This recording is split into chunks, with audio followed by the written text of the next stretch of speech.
Hello everyone, my name is Swapnil Wagh. I am assistant professor in botany at Arts, Commerce and Science College, Chandigarh. In previous lecture, we discussed or studied the introduction to plant physiology and second chapter is absorption of water. Now in this lecture, we are going to study ascent of sap. First of all, what is meant by ascent of sap or how we can define ascent of sap? Ascent of sap is defined as upliftment of water and mineral nutrients from root to the shoot is known as ascent of sap. See introduction of ascent of sap definition. Upliftment of water and minerals from root to the shoot of plant is known as ascent of sap. Then what is meant by sap? What is meant by sap? Sap is actually water with dissolved mineral nutrients is known as sap. Water with dissolved mineral nutrients. Then this process of ascent of sap circulate or distributes the required nutrients needed for their development to all parts of plants. Actually, this process circulates as well as distributes some required nutrient, for example micronutrient and macronutrients. Macronutrients, for example nitrogen, phosphorus, potassium, these are the macronutrients, and some micronutrients like copper, zinc, sulfur, these are the micronutrients. They get circulate or distributes by ascent of sap to the different parts of plant. Then see the diagram. This is plant with roots, then stem and leaves. This is stem and these are leaves. What happens during the ascent of sap? Actually, due to the transpiration, water loss or water evaporate in the form of water vapor through the stomata. Due to transpiration, some pressure or transpiration pool created inside the leaf, and due to that water can move from root to the leaves of that particular plant due to that transpiration pool. Then which tissue is responsible for this translocation? Actually, translocation of water from root to the shoot or leaves or different parts of plant is through xylem tissue. Actually, xylem is a tissue which is made up of 4 types of cells. One is xylem parenchyma, then xylem fibers, then xylem vessels and xylem tracheids. These 4 types of tissue present in xylem. 4 types of cells present in xylem tissue. Out of these, vessels present in angiosperms, tracheids present in gymnosperm and pteridophytes, while vessels are absent in pteridophytes and gymnosperm. In angiosperms, vessels are responsible for translocation of water, and in gymnosperm and pteridophytes, tracheids are responsible for translocation of water. Only in gymnosperm there are 2 exceptions, natum and ephedra. They have or they present vessels as well, and these vessels are responsible for translocation of water in natum and ephedra. These are the 2 exceptions in gymnosperms. Now see the diagram. These root hairs, they absorb water with dissolved nutrients like sodium, potassium, chlorine and nitrogen in the form of nitrate and nitrites, and translocation of water takes place through xylem. See, this is the xylem tissue. It is responsible for translocation, and actually water circulate or distribute in the different parts of plant by this xylem tissue. Then another tissue is present in plants. It is known as phloem. What is the role of phloem? Phloem is responsible for translocation of organic solutes from leaf to the other parts of plant. This is function of phloem. While xylem is responsible for translocation of water from root to the other parts of plant. Then see the next slide. Path of ascent of sap. Path of ascent of sap. See, the upward translocation of water and minerals, that is ascent of sap, mainly takes place through xylem tissue. I already told that xylem tissue is responsible for translocation of water. Then see, xylem consists vessels, then tracheids, xylem parenchyma and fibers. These are the four types of cells present within xylem. Xylem vessels, xylem tracheids, xylem parenchyma and xylem fibers. These vessels are actually responsible for translocation of water. These vessels, they look like pipe having perforation at their ends. Perforation at their ends, and also some pits on their side walls. Pits means holes on their side walls. These all vessels, they lie side by side. These vessels, they lie side by side, and these vessels are responsible for translocation of water in angiosperms. Water move through these vessels. Then second type is the tracheids. Tracheids are somewhat elongated and tapering at the end. Perforations are not seen at the ends, while the ends are tapering. These ends are tapering. Tapering in Marathi तिरकस, थोडं तिरकस असतं. See, tapering ends at the end, and these are somewhat elongated, and these tracheids, they generally provide support to the vessels for ascent of sap. Then third is the xylem parenchyma. Parenchyma cells are generally rectangular or pentagonal or hexagonal in shape, and the function of parenchyma cell is to store the food material. Then last one is the xylem fibers. Xylem fibers are somewhat elongated, and fibers are responsible for providing mechanical support to the tracheids and vessels. These are the four types of cells. I told function of every cell: vessel, tracheid, parenchyma and fiber. Then we discussed the structure of every cell. In angiosperms, vessels are essential for translocation of water, while in gymnosperm and pteridophyte, tracheids are responsible for translocation of water. Why? Because vessels are absent in pteridophytes and gymnosperms. Then see the path of ascent of sap. In soil, water is present. This water absorbed by root hairs. First of all, root hairs absorb the water through soil. What is the function of root hairs? Root hairs actually increase the surface area for absorption of water. Then second one is the epidermal cells.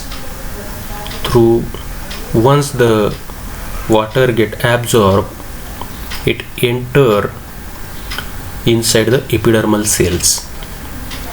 If we take a section of root hairs or root, we found that epidermis is present at the outermost layer. Then inside the epidermis, cortex is present. Cortex is made up of cortical cells. In stem, cortex is present and it is made up of parenchyma cells, while here cortical cells are present. Then inside the cortical cells, endodermis is present. Inside the cortical cells, endodermis is followed by single layered pericycle, and inside the pericycle vascular bundle is present. Actually, in roots, radial vascular bundle is present. What is meant by radial vascular bundle? If vascular bundle present on different radius, then it is known as radial vascular bundle. See, I draw here the radius inside this circle, and on each radius a single vascular bundle is present, then it is known as radial vascular bundle. In root, on one radius xylem bundle is present, on another radius phloem bundle is present. Again here xylem is present. Again on another radius phloem is present. In this way, xylem and phloem, they are alternate to each other, and this type of vascular bundle is known as radial vascular bundle. Now see the path of translocation of water. For example, we draw here transverse section of root. This is the epidermis. First of all, water enter inside root through the epidermal cells, because the outermost covering is the epidermis and it is made up of epidermal cells. Through these epidermal cells, water can enter inside the cortex, that is cortical cells. Then cortical cells having some spaces between them, and through that space water can move toward the inside. Then next is the endodermis. See, this is the endodermis. First one is the epidermis, then it is followed by cortical cells, and then endodermis is present. Then water enter inside that endodermal cells, and then it move through endodermal cells. Sometime in endodermal cells Casparian strips are present, and this Casparian strip, they stop the movement of water. Then inside the endodermis pericycle is present, then water move through the pericycle and finally reach to xylem bundle. And through the xylem, then water move in upward direction, that is from root to the other parts of plant.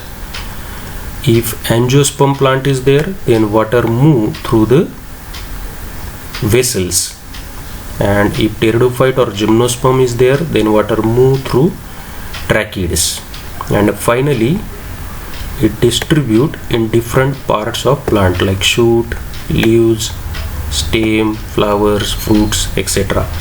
This is actually the path of ascent of sap. Then see the theories of ascent of sap.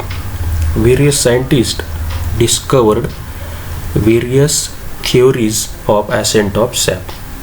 Out of that, most theories are rejected, while very few theories are accepted worldwide. See, the first one is the root pressure theory. According to this theory, root pressure or hydrostatic pressure developed inside the root, and that hydrostatic pressure or root pressure is related to the osmotic phenomenon or osmosis, and that osmotic phenomenon or osmosis is responsible for absorption of water and then ascent of sap. See, this theory was discovered by Joseph Priestley. Then according to him, upward movement of water in plants is due to the hydrostatic pressure developed in roots as a result of accumulation of absorbed water. I already told that hydrostatic pressure developed inside root due to the accumulation of absorbed water, and this root pressure is related to the osmotic phenomenon,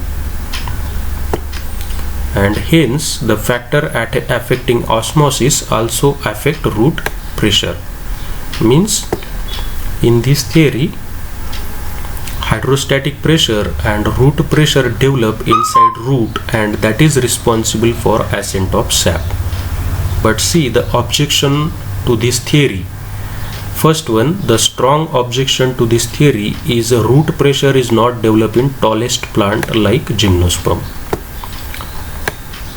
Gymnospermic plants having more than 100 or 70 to 80 meter height, more than 70 to 80 meter, means in between 70 to 180 meter, and in these tallest plants root pressure is not developed. Therefore this is the first objection to this theory. Then second one, water continuously rises upward in many cases even in absence of root. Many times in absence of root, water continuously rises in upward direction, means there is no need of root pressure or hydrostatic pressure. Then see the third objection, the value of root pressure shows seasonal fluctuation.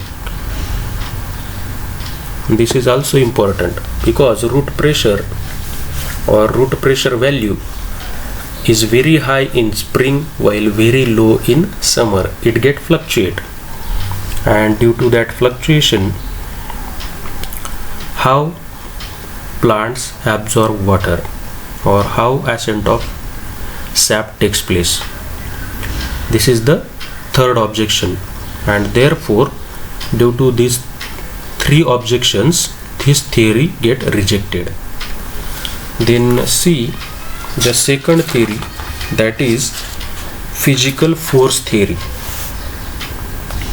Physical force theory. According to this theory, various physical forces like capillary force, atmospheric force, then imbibition force, root pressure, and force of transpiration pull, etc. are responsible for ascent of sap. Different physical factors, they are responsible for absorption of water and ascent of sap. See first one, first physical force theory is the capillary force theory. Capillary force theory. This theory proposed by Boehm in 1809. According to this theory, capillary force causes the ascent of sap in plants as water rises in capillary tubes.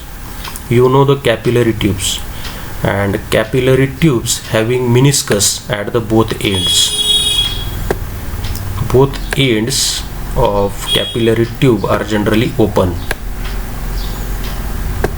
and when we dip this capillary inside water, it absorb water, or water get move inside that capillary tube. According to law of capillary force, smaller the diameter of capillary, greater will be the height to which water rises up. This is the capillary force theory given by Boehm in 1809. But some objection to this theory, and therefore this theory is also rejected. See the objections. The value of capillary force developed is very low. Hence it will not be the mechanism of ascent of sap in tall plants. In tall plants, capillary force developed is very low, and therefore this is the first objection for this theory. Then second one, the for the capillary force to develop, free or open meniscus at one end is required. I already told that in capillary tube both ends they are open, and also for this capillary force at least one end is open is required, but it is not possible in plant vessels and tracheids, and therefore this is the second objection for this theory, and due to the both objections this theory is also not accepted worldwide. Then see the third theory, that is the imbibition theory. According to the Unger and such, ascent of sap takes place due to the phenomenon of imbibition of water by thick walls of xylem. According to this theory, water or ascent of sap is due to the wall of xylem, but we know water can move through lumen, not through the wall. See, if this pipe-like structure is known as vessel, water is moved through the lumen, not through the wall, and according to this theory, imbibition of water by thick walls of xylem, and the value of imbibition force developed is very high, 100 to 1000 atmosphere, and hence it is considered to be responsible for ascent of sap. But see the objection for this theory, the greater objection to this theory is that ascent of sap takes place through the lumen. I already told that ascent of sap takes place through lumen. Lumen means open space inside the vessel and not through the walls. Walls are not responsible for ascent of sap. Only walls are responsible for the adhesive force between water molecules and the wall. They are responsible for adhesive force, not for the translocation through wall, but translocation occur through lumen.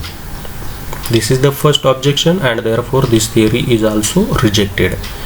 Then see the atmospheric pressure theory. According to the atmospheric pressure is responsible for ascent of sap. It is believed that active transpiration creates vacuum in tissue, with the result of water is forced below to equalize the pressure. According to this theory, transpiration takes place, means the loss of water in the form of water vapor through leaves, and due to that some vacuum is created inside the leaves as well as xylem tissue, and that vacuum is responsible for absorption of water. But see what is the objection. Atmospheric pressure can lift up the water only up to the height of 10 meters. Only up to the height of 10 meters. Hence it is not useful for explaining the ascent of sap in tall tree more than 10 meter high. This is the objection to this theory, and therefore this theory is also rejected. Then see the vital theories.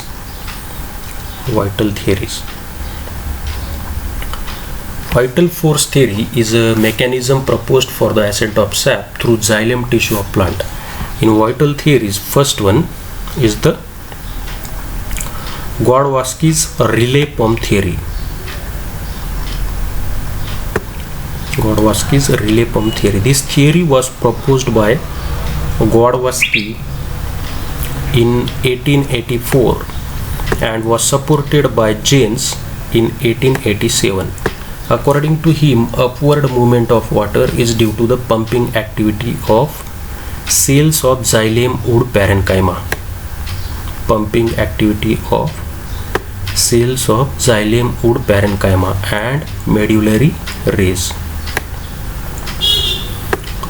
But this theory is also rejected because structure of wood does not support this theory. It is not possible, or pumping activity in living cells is not observed. Due to that, this theory is also rejected.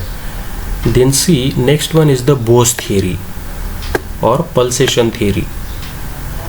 This theory was proposed by Sir Jagdish Chandra Bose in 1923. Sir Jagdish Chandra Bose is the Indian physiologist. According to this theory, alternate contraction and expansion of cells causing pumping of water from cell to cell in upward direction. When cells expand, it absorbs water from the lower cell, and when cell contract, water is pumped into the next higher cell. See, according to Bose theory or pulsation theory, there is some contraction and the expansion in cortical cells. When cells get expand, they absorb water through soil, and when the cells get contract, they pump that water to the nearby cells or cells that present next to that particular cell. But some objection to this theory, and therefore this theory is also rejected. See, what are the objection to this theory? This theory failed to correlate pulsatory activity with ascent of sap. Then second one, pulsatory activity was not observed in all plants, and according to the Benedict in 1927, the rate of sap flow is 8,000 to 30,000 times faster than would be possible under Bose theory when transpiration is maximum. These are the three objections to this Bose theory or pulsation theory, and therefore this theory is also rejected. Then last one is the Jamin's chain theory. According to this theory, Jamin's chain theory, according to this theory, air and water are alternatively arranged inside the xylem duct. When air expands, it moves carrying along with it the water column present above it. The theory is unconvincing as it fails to explain rapid unidirectional flow. This is the minor theory, but this theory is according to the air and water are alternatively arranged inside the xylem duct, and that air when expand, it move up and carrying along with it the water column present above it. But there are no evidences to prove this theory. Therefore this theory is also rejected.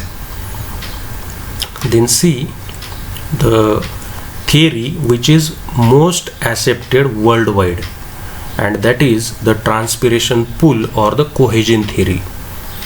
This theory is accepted worldwide due to the evidences for this theory. This theory having no objection, and therefore this theory accepted worldwide. It is known as transpiration pull or cohesion theory. According to this theory, first of all, what is meant by transpiration pull? Transpiration is the loss of water in the form of water vapor through the leaves, and when water loss takes place through the leaves, the water potential inside leaves get reduced or it get decreased, and due to that particular plant increase the solute potential or solute inside the leaf.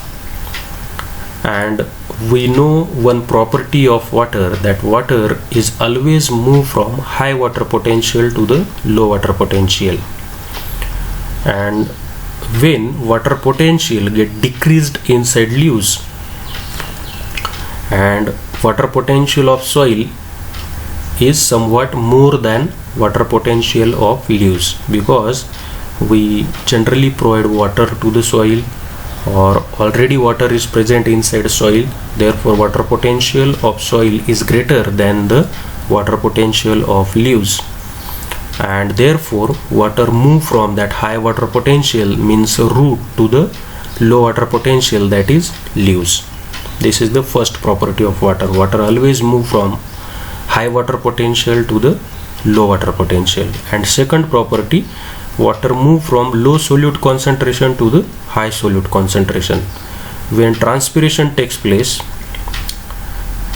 then water increase the osmolalite concentration inside the leaves, and therefore solute potential inside leaves get increased, and therefore it get increased above the soil solute potential, and therefore water move from low solute potential, that is soil, to the high solute potential, that is leaves. This is all about the cohesion pool theory. And this transpiration pool theory is generally depend on two forces, that is cohesive force and the adhesive force. What is cohesive force? When force between two molecules or two same molecules, then it is known as cohesive force. For example, force between two water molecules is known as cohesive force. And adhesive force means the force between two different molecules, that is water and the wall of xylem. These are the two different substances, therefore it is known as adhesive force. And these two forces, they are responsible for formation of water column inside the xylem tissue, and that water column uplift water from root to the shoot or leaves. See the transpiration pool or the cohesion theory. This theory proposed by Irish botanist Henry Dickson and physicist John Joly in 1994. It is only theory or of ascent of sap which is widely accepted and fully supported by experimental evidences. See important features of the theory. First one, water molecule have very strong mutual force of attraction. I already told that if force between two same molecules, then it is known as cohesive force. And water molecules having very strong mutual force of attraction between them, and this force is known as cohesive force. And this cohesive force is responsible for formation of water column inside the xylem tissue. Then see the second one, this force is very high, that is up to the 350 atmosphere. Because of this, water column never break. Then see the third point, similarly there is a very strong force of attraction between water molecule and the wall of xylem. See another force between water molecule and the wall of xylem, and this force is known as adhesive force. Therefore water column never break due to cohesive as well as adhesive force. Then see next one, due to the cohesion, water column in the xylem tissue remain intact and continuous from root tip to shoot tip and mesophyll cells of leaves. I already told that cohesive force, and due to the adhesive force, water column continuous inside the xylem tissue, it never breaks. Then see next one,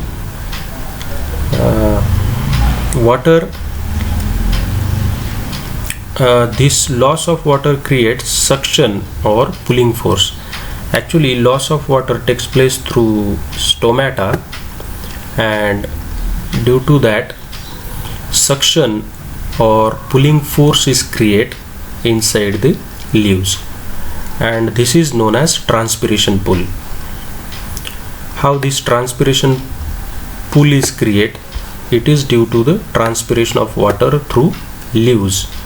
Transpiration means evaporation of water through leaves in the form of water vapor, and due to that evaporation, suction or pulling force is created, and it is also known as transpiration pull.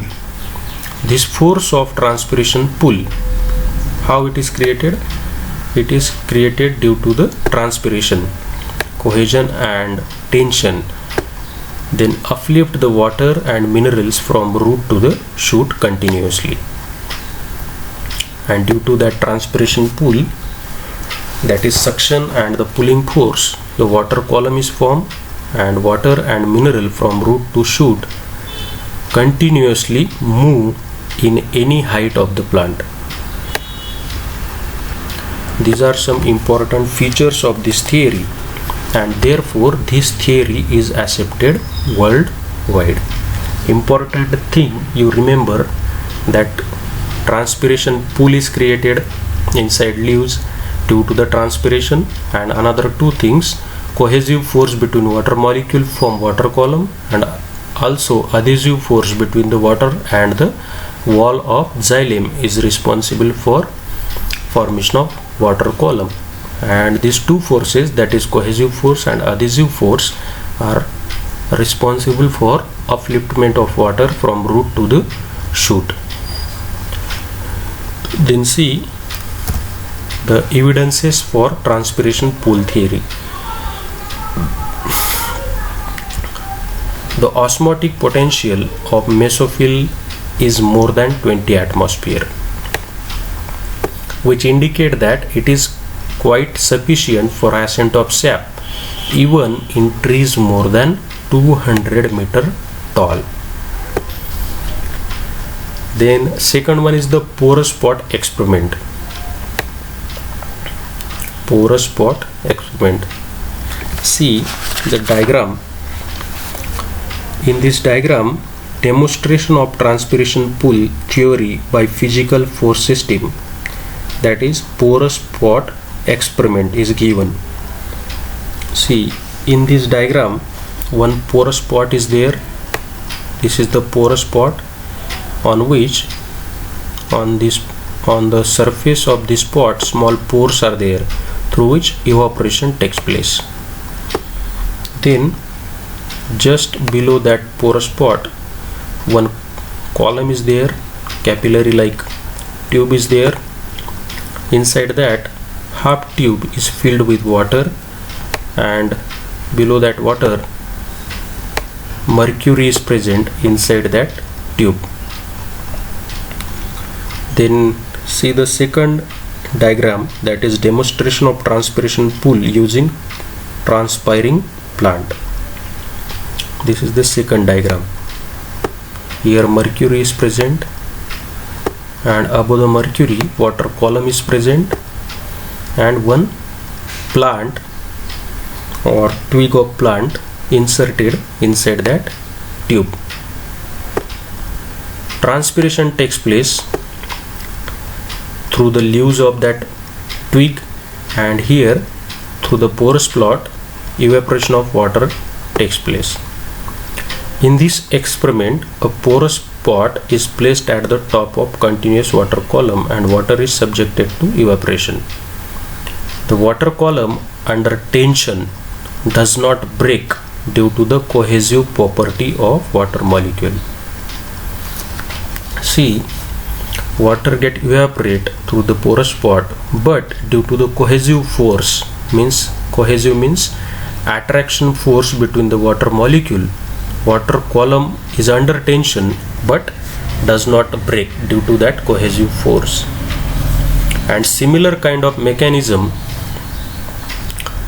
may exist in plants. See here also transpiration takes place due to that water loss, or water get evaporate in the form of vapors, and there is a formation of water transpiration pool inside the leaves, and due to that some suction or water column is formed inside this tube, and water column is never break due to the cohesive force between the water molecules.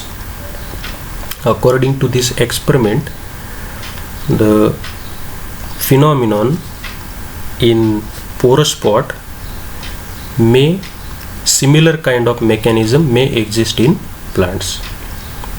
Therefore, this porous pot experiment is the evidence for the transpiration pool theory. Then see the last slide, that is factor affecting ascent of sap. Which factors they affect the ascent of sap? First one is the soil water. First one is the soil water.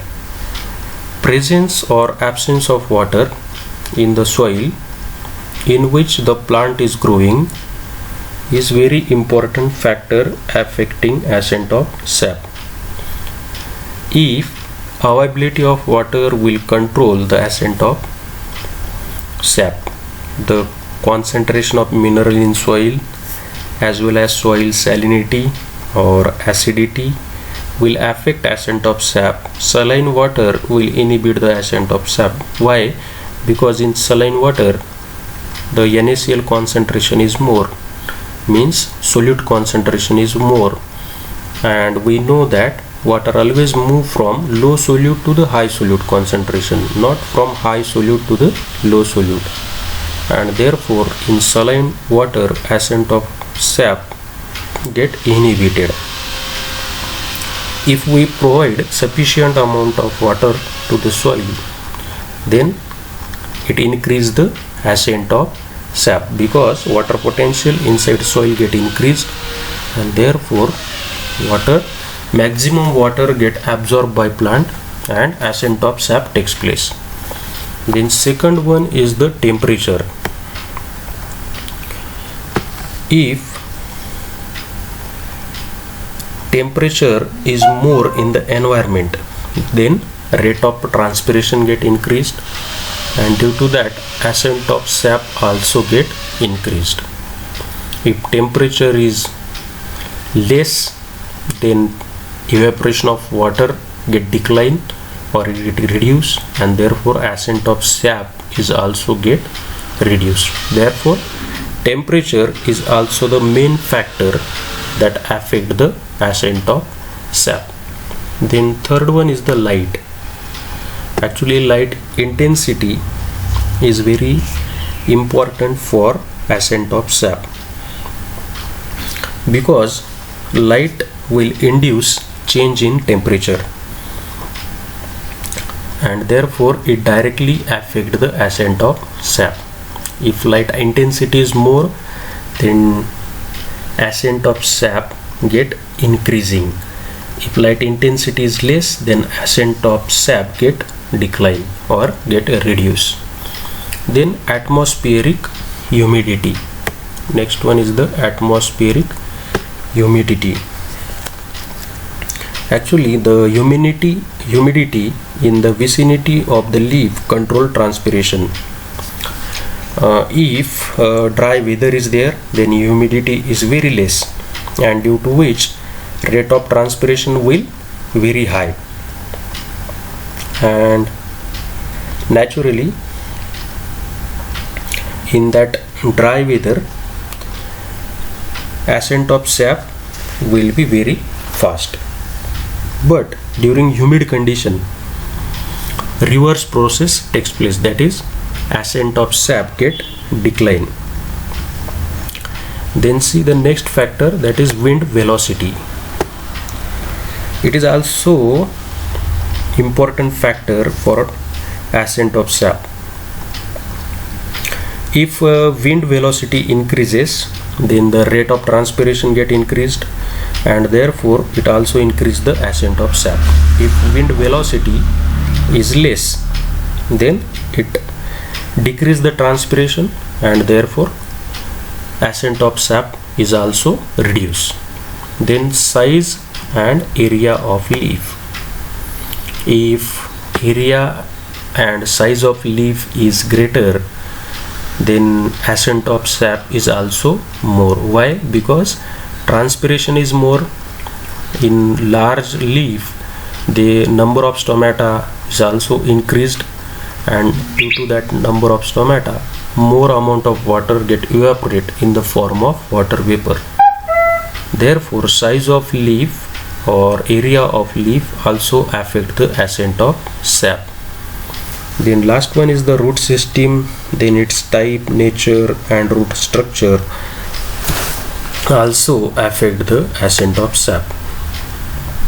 Actually taproot system absorb more water because it is very deep, therefore is absorb maximum amount of water, while in adventitious root system the ascent of sap get decline. Then in xerophytic plants taproot system is present. In hydrophytes root system is not well developed because they already present inside that water, therefore root system is not well developed and there is no need of more water in hydrophytes. Therefore these root systems and its types, nature and structure also affect the ascent of sap. These are the different factors that affecting ascent of sap. I hope you understand this third chapter, that is ascent of sap. You may refer a textbook of taxonomy of angiosperm plant community and physiology for SYBSc botany by Nirali Prakashan, or you may refer some text reference book, one important reference book for plant physiology by Tej and Jigar. You may refer that reference book for your study. You get more information about ascent of sap. Now I hope you understand the lecture. Now we will meet in next lecture, that is transpiration. Thank you.